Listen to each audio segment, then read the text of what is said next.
Welcome to Anita's world. ఇవాళ crispy దోశలు ఎలా ప్రిపేర్ చేయాలి, మినపప్పు బియ్యం క్వాంటిటీ ఎంతవరకు తీసుకోవాలి అనేది ఈ వీడియోలో పూర్తిగా ఎక్స్ప్లెయిన్ చేశాను.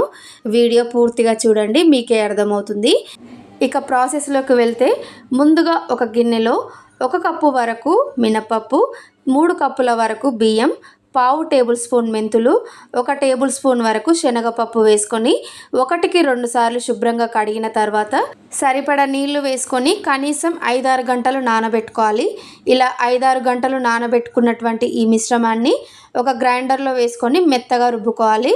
మీరు గ్రైండర్లో కానీ వేసుకోవచ్చు, మిక్సీలో కానీ వేసుకోవచ్చు. ఇక్కడ నాకు గ్రైండర్ అవైలబుల్గా ఉంది కాబట్టి గ్రైండర్లో వేసుకున్నాను.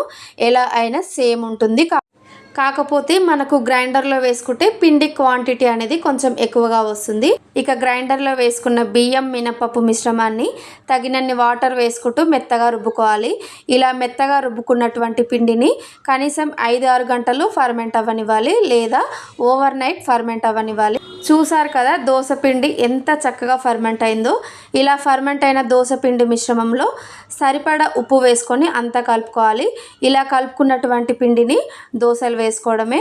ఇక దోశలు వేసుకునేటప్పుడు పెనం ఎప్పుడు కూడా హై ఫ్లేమ్లోనే పెట్టుకోవాలి.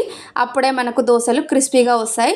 ఇక అంటుకుపోయినట్టుగా కనుక వస్తే కనుక ఆనియన్తో రుద్దుకుంటే సరిపోతుంది. అప్పుడు దోశలు క్రిస్పీగా రావడమే కాకుండా ఈజీగా వచ్చేసాయి. ఇక దోశలోకి కాంబినేషన్గా పుదీనా చట్నీ చేశాను. చూసారు కదా క్రిస్పీ దోశలు ఎలా వస్తున్నాయో.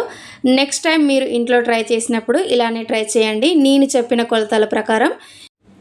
ఈ వీడియో నచ్చినట్లయితే లైక్ చేయండి, మీ ఫ్రెండ్స్ అండ్ ఫ్యామిలీస్కి షేర్ చేయండి.